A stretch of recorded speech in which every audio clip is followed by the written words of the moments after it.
Megastar చిరంజీవికి angry young man రాజశేఖర్కి మధ్య box office war గురించి ఈ వీడియోలో తెలుసుకుందాం.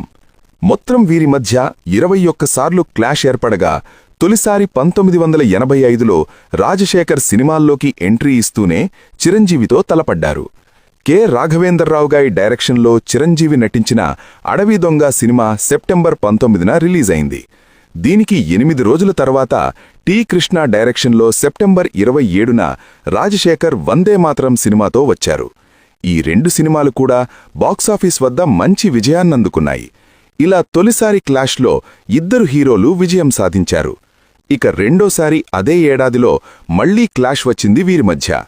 ఈసారి ముందుగా రాజశేఖర్ ప్రతిఘటన సినిమాతో వస్తే చిరంజీవి విజేత సినిమాతో వచ్చారు. ముందుగా ప్రతిఘటన మూవీ అక్టోబర్ 1985లో వచ్చి బాక్సాఫీస్ వద్ద సూపర్ హిట్గా నిలిస్తే దానికి 12 రోజుల తర్వాత అక్టోబర్ 23న ఏ. కోదండరామిరెడ్డి డైరెక్ట్ చేసిన విజేత సినిమా కూడా బాక్సాఫీస్ వద్ద హిట్ మార్క్నే అందుకుంది. ఇక మూడోసారి క్లాష్ 1986లో వచ్చింది. ఈసారి చిరంజీవి నుండి భారీ ఎక్స్పెక్టేషన్స్తో మగధీరుడి సినిమా రాగా రాజశేఖర్ కాశ్మోరాతో వచ్చారు. కె. బాపినీడు డైరెక్షన్లో మగధీరుడు మార్చి 7న 1986లో రిలీజ్ అయ్యి బాక్సాఫీస్ వద్ద పరాజయం చూసింది. ఇక దీనికి 2 వారాల గ్యాప్తో మార్చి 21న రాజశేఖర్ నటించిన కాశ్మూరా బాక్సాఫీస్ వద్ద కొంతమేర రాణించి సెమీహిట్గా నిలిచింది. ఇక 4గోసారి క్లాష్ చిరు చెంటబ్బాయ్ సినిమాతో వస్తే రాజశేఖర్ రేపటి పౌరులతో వచ్చారు. చిరు చెంటబ్బాయ్ ఆగస్టు 22న 1986లో వచ్చింది. అయితే ఈ సినిమా చిరు ఇమేజ్కి ఏమాత్రం సరిపడక బాక్సాఫీస్ వద్ద బోల్తా కొట్టింది.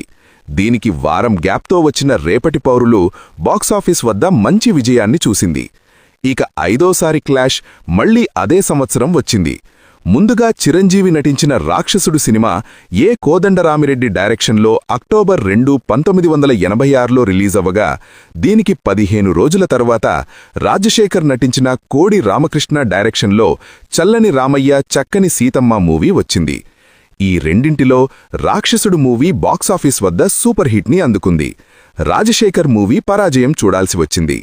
ఇక 6ఓసారి 1986లో రాజశేఖర్ ఈ ప్రశ్నకు బదులేది సినిమాతో వస్తే చిరంజీవి ధైర్యవంతుడితో వచ్చారు. కె. ఆదిత్య డైరెక్షన్లో వచ్చిన ఈ ప్రశ్నకు బదులేది సినిమా నవంబర్ 14న రిలీజ్ అయింది. ఇది బాక్సాఫీస్ వద్ద విజయాన్ని అందుకోలేకపోయింది. ఇక చిరంజీవి నటించిన ధైర్యవంతుడు 13 రోజుల గ్యాప్తో నవంబర్ 27న వచ్చింది. ఇది కూడా బాక్సాఫీస్ వద్ద విజయాన్ని అందుకోలేకపోయింది. ఇలా ఈ 2 సినిమాలు పరాజయాన్నే చూశాయి. ఇక 7ఓసారి క్లాష్ 1987లో వచ్చింది. రాజశేఖర్ ఇదా ప్రపంచం సినిమాతో వస్తే చిరంజీవి పసివాడి ప్రాణంతో వచ్చారు. ముందుగా ఇదా ప్రపంచం జూలై 9న రిలీజ్ అయింది. ముత్యాల సుబ్బయ్య డైరెక్షన్లో వచ్చిన ఈ సినిమా బాక్సాఫీస్ వద్ద పరాజయం చూసింది. దీనికి 2 వారాల గ్యాప్తో జూలై 23న పసివాడి ప్రాణం సినిమా రిలీజ్ అయ్యి ఏకంగా ఇండస్ట్రీ పాత రికార్డులని తిరగరాసి ఇండస్ట్రీ హిట్గా నిలిచింది. దీనికి డైరెక్టర్ ఏ. కోదండరామిరెడ్డి. ఇక వీరి మధ్యలో 8వసారి పోటీ అదే ఏడాదిలో వచ్చింది. ముందుగా చిరంజీవి స్వయం కృషి సినిమాతో సెప్టెంబర్ 3, 1987లో వచ్చింది. కె. విశ్వనాథ్ గారు డైరెక్ట్ చేసిన ఈ మూవీలో చిరు యాక్టింగ్ చాలా కొత్తగా ఉంటుంది. అయితే ఈ సినిమా అబోవ్ యావరేజ్గా నిలిచింది. ఇక ఆ తర్వాత రాజశేఖర్ యుగకర్తలు మూవీతో రాగా ఇది బాక్సాఫీస్ వద్ద పరాజయాన్ని చూసింది. దీనికి డైరెక్టర్ కె. ఆదిత్య. ఇక 9వసారి మళ్లీ 1987లోనే వీరి మధ్య క్లాష్ వచ్చింది.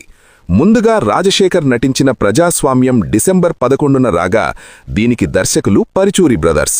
ఇది బాక్సాఫీస్ వద్ద యావరేజ్గా నిలిచింది. ఇక దీనికి 2 వారాల గ్యాప్తో డిసెంబర్ 25న ఏ. కోదండరామిరెడ్డి డైరెక్షన్లో వచ్చిన జేబు దొంగ చిరుకి ఏమాత్రం కలిసిరాలేక పరాజయం పాలైంది. ఇక 10వసారి క్లాష్ 1988లో వచ్చింది. కోడి రామకృష్ణ గారి డైరెక్షన్లో రాజశేఖర్ స్టేషన్ మాస్టర్గా వస్తే కె. బాలచందర్ డైరెక్షన్లో చిరంజీవి రుద్రవీణతో వచ్చారు. స్టేషన్ మాస్టర్ మూవీ మార్చి 2న రాగా ఇది బాక్సాఫీస్ వద్ద హిట్గా నిలిచింది. ఇక దీనికి 2 రోజుల గ్యాప్తో మార్చి 4న రుద్రవీణ మూవీ రిలీజ్ అయ్యి ఏమాత్రం అంచనాలు అందుకోలేక పరాజయం చూడాల్సి వచ్చింది. ఇక 11ఓసారి క్లాష్ కూడా అదే ఏడాది 1988లోనే వచ్చింది. చిరంజీవి త్రినేత్రుడితో వస్తే రాజశేఖర్ అన్నపూర్ణమ్మగారి అల్లుడితో వచ్చారు. సొంత బ్యానర్లో చిరు చేసిన త్రినేత్రుడు సెప్టెంబర్ 22న వచ్చి పరాజయం చూసింది. దీనికి డైరెక్టర్ ఏ కోదండరామిరెడ్డి. ఇక రాజశేఖర్ అన్నపూర్ణమ్మగారి అల్లుడు 15 రోజుల గ్యాప్తో అక్టోబర్ 7న వచ్చింది. ఇది కూడా పరాజయాన్నే చూసింది. ఇలా ఈసారి ఎవ్వరూ విజయం సాధించలేదు. ఇక 12వసారి కూడా అదే ఏడాది వీరి మధ్య క్లాష్ వచ్చింది. ముందుగా చిరు యుద్ధభూమి సినిమాతో నవంబర్ 11న వస్తే రాజశేఖర్ న్యాయం కోసం సినిమాతో నవంబర్ 25న వచ్చారు. కె రాఘవేంద్రరావు గారి డైరెక్షన్లో వచ్చిన యుద్ధభూమి సినిమా బిలో యావరేజ్గా రన్ అయింది. ఇక రాజశేఖర్ న్యాయం కోసం సినిమా కూడా బిలో యావరేజ్గానే రన్ అయింది. దీనికి డైరెక్టర్ రవిరాజ పినిశెట్టి. ఇక 13వసారి క్లాష్ చూస్తే రాజశేఖర్ మమతల కోవెలతో వస్తే చిరంజీవి రుద్రనేత్రతో వచ్చారు. ముందుగా ఫ్యామిలీ డ్రామా మమతల కోవెల జూన్ 9న రిలీజ్ అయ్యి ప్రేక్షకాదరణ పొంది విజయం అంచుల వరకు వెళ్లి అబోవ్ యావరేజ్గా నిలిచింది. ఈ సినిమాకి డైరెక్టర్ ముత్యాల సుబ్బయ్య. ఇక దీనికి వారం గ్యాప్తో జూన్ 16న చిరంజీవి నటించిన రుద్రనేత్ర వచ్చింది. కె రాఘవేంద్రరావు గారి డైరెక్షన్లో ఇది ఏమాత్రం ఆశించిన ఫలితాన్ని పొందలేక పరాజయం చూసింది. ఇలా ఈ క్లాష్లో రాజశేఖర్ పైచేయి సాధించారు. ఇక 14వసారి వీరి మధ్య 1990లో క్లాష్ వచ్చింది. ముందుగా జగదేక వీరుడు అతిలోక సుందరితో చిరంజీవి రాగా తరువాత శిలాశాసనంతో రాజశేఖర్ వచ్చారు. వీటిలో కె రాఘవేంద్రరావు గారి డైరెక్షన్లో వచ్చిన చిరు శ్రీదేవి నటించిన జగదేక వీరుడు అతిలోక సుందరి భారీ విజయాన్నందుకుని అతిపెద్ద ఇండస్ట్రీ హిట్గా నిలిచింది. దీనికి 9 రోజుల గ్యాప్తో రాజశేఖర్ నటించిన శిలాశాసనం కోడి రామకృష్ణ డైరెక్షన్లో వచ్చి బాక్సాఫీస్ వద్ద పరాజయం చూసింది. ఇలా ఈసారి చిరుంపై చేయి సాధించారు. ఇక 15వసారి చిరు కొదమసింహంతో వస్తే రాజశేఖర్ మగాడితో వచ్చారు. 1990లో వచ్చిన కొదమసింహం సినిమా బాక్సాఫీస్ వద్ద హిట్గా నిలిచింది. ఇక దీనికి పోటీగా అదే రోజున ఆగస్టు 9న వచ్చిన రాజశేఖర్ మగాడు మూవీ రాజశేఖర్ కెరియర్లో మరిచిపోలేని చిత్రాన్ని ఇచ్చిపోయింది. ఈ సినిమా బాక్సాఫీస్ వద్ద సూపర్ హిట్గా నిలిచింది. దీనికి డైరెక్టర్ కె మధు. ఇక 16వసారి క్లాష్ 1992లో వచ్చింది. ముందుగా రాజశేఖర్ అహంకారి సినిమాతో వస్తే చిరంజీవి ఘరానా మొగుడితో వచ్చారు. దాసరి నారాయణరావు గారి డైరెక్షన్లో వచ్చిన అహంకారి మార్చి 28న రిలీజ్ అయ్యి బాక్సాఫీస్ వద్ద పూర్తిగా విఫలమైంది.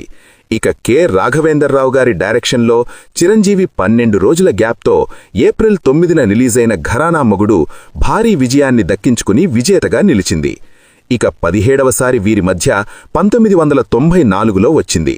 ముగ్గురు మొనగాళ్లు సినిమాతో చిరంజీవి, అంగరక్షకుడు సినిమాతో రాజశేఖర్ వచ్చారు. ముగ్గురు మొనగాళ్లు జనవరి 7న కె రాఘవేంద్రరావు గారి డైరెక్షన్లో వచ్చి యావరేజ్గా నిలిచిపోయింది. దీనికి వారం గ్యాప్తో జనవరి 14న వచ్చిన అంగరక్షకుడు సినిమా కొంతవరకు సందడి చేసి ఇది కూడా యావరేజ్గానే నిలిచిపోయింది. దీనికి డైరెక్టర్ జోషి. ఇక 18వసారి చిరు 1995లో అల్లుడా మజాకాతో వస్తే రాజశేఖర్ రాజసింహంతో వచ్చారు. ఈవి సత్యనారాయణ డైరెక్షన్లో అల్లుడా మజాకా ఫిబ్రవరి 26న రిలీజ్ అయ్యి బాక్సాఫీస్ వద్ద మంచి విజయాన్ని చూసింది. ఇక దీనికి 11 రోజుల గ్యాప్తో మార్చి 9న కె రాఘవేంద్రరావు గారి డైరెక్షన్లో వచ్చిన రాజశేఖర్ రాజసింహం సినిమా భారీ పరాజయాన్ని చూసింది. ఇక 9వసారి చిరు రాజశేఖర్ల మధ్య 1998లో క్లాష్ ఏర్పడింది. ముందుగా రాజశేఖర్ శివయ్య సినిమా మార్చి 27న రాగా చిరు బావగారు బాగున్నారా సినిమాతో 13 రోజుల గ్యాప్తో వచ్చారు. శివయ్య సినిమాలో రాజశేఖర్ మాస్ యాక్టింగ్ ఆకట్టుకుంటుంది. ఈ సినిమా బాక్సాఫీస్ వద్ద సూపర్ హిట్గా నిలిచింది. ఇక చిరు నటించిన బావగారు బాగున్నారా సినిమా కూడా బాక్సాఫీస్ వద్ద సూపర్ హిట్గా నిలిచింది. దీనికి డైరెక్టర్ జయంత్ సి పరాంజీ. ఇక వీరి మధ్య 20వసారి క్లాష్ 2001లో వచ్చింది. చిరు మృగరాజు సినిమాతో వస్తే రాజశేఖర్ సింహరాశితో వచ్చారు. మృగరాజు మూవీ జూన్ 22న కె బాక్సాఫీస్ వద్ద యావరేజ్గా నిలిచింది. దీనికి పోటీగా 2 వారాల గ్యాప్తో సముద్ర డైరెక్షన్లో మదర్ సెంటిమెంట్తో వచ్చిన సింహరాశి బాక్సాఫీస్ వద్ద కలెక్షన్ల వర్షం కురిపించి బ్లాక్బస్టర్ విజయాన్ని అందుకుంది. ఇక చివరగా 21వసారి వీరి మధ్య పోటీ 2004లో వచ్చింది. అది శంకర్ దాదా ఎంబీబీఎస్ వర్సెస్ ఆప్తుడు. వీటిలో Shankar Dada MBBS October 15న release అయింది. జయంత్ సి పరాంజీ డైరెక్షన్లో వచ్చిన ఈ మూవీలో చిరు ఫుల్ లెంత్ కామెడీ రోల్లో వీరవిహారం చేసేశారు. అశేష ప్రేక్షకాదరణతో ఈ సినిమా బ్లాక్ బస్టర్గా నిలిచిపోయింది. దీనికి 8 రోజుల గ్యాప్తో అక్టోబర్ 23న రాజశేఖర్ నటించిన ఆప్తుడు రిలీజ్ అయినా ఆశించిన స్థాయిలో విజయాన్ని అందుకోలేక యావరేజ్గా రన్ అయింది. దీనికి డైరెక్టర్ ముత్యాల సుబ్బయ్య. మరి ఇదండి చిరు రాజశేఖర్ల మధ్య బాక్సాఫీస్ క్లాష్. ఈ వీడియో మీకు నచ్చితే లైక్ చేయండి, షేర్ చేయండి, కామెంట్ చేయండి, అలాగే ఛానల్ని సబ్స్క్రైబ్ చేసుకోండి. Thank you.